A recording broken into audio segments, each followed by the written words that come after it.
एक ठंडी सर्द रात थी और चांद हल्के हल्के बादलों के बीच झांक रहा था। अकबर और बीरबल महल के बाहर टहल रहे थे। अकबर ने कहा, बीरबल, इतनी ठंड में कोई भी इंसान बर्फीले पानी में पूरी रात खड़ा नहीं रह सकता। बीरबल मुस्कुराए और बोले, जहाँ हिम्मत हो वहाँ कुछ भी असंभव नहीं है। अकबर को यह सुनकर दिलचस्पी हुई। उन्होंने इस बात को परखने का फैसला किया। चुनौती का ऐलान अगले दिन अकबर ने अपने दरबार में घोषणा की। अगर कोई इंसान ठंडी नदी के पानी में पूरी रात खड़ा रह सके तो उसे इनाम मिलेगा। एक गरीब आदमी आगे आया। उसके कपड़े फटे हुए थे, लेकिन उसकी आंखों में आत्मविश्वास था।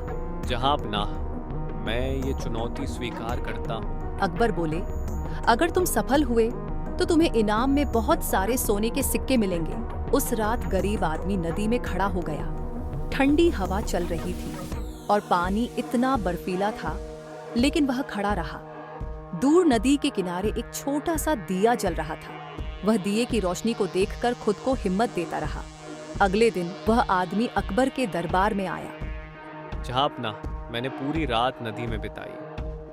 अकबर ने पूछा, तुमने इतनी ठंड में खुद को कैसे बचाया?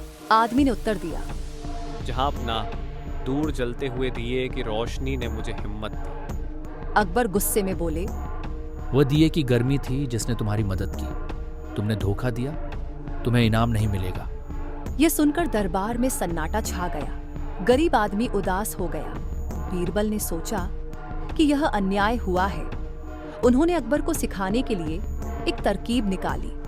अगले दिन बीरबल ने अकबर को अपने घर खाने पर बुलाया। अकबर जब बीरबल के घर पहुंचे तो उन्होंने देखा कि खिचड़ी का एक बर्तन बहुत ऊंचाई पर लटकाया गया है।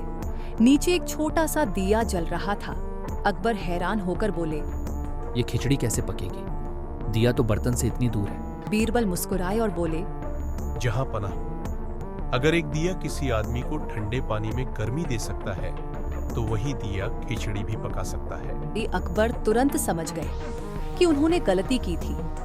उन्होंने गरीब आदमी को दरबार में बुलाया और उसे सोने के सिक्के देकर सम्मानित किया। अकबर ने बीरबल से कहा, तुम हमेशा अपनी समझदारी से मुझे सही राह दिखाते हो।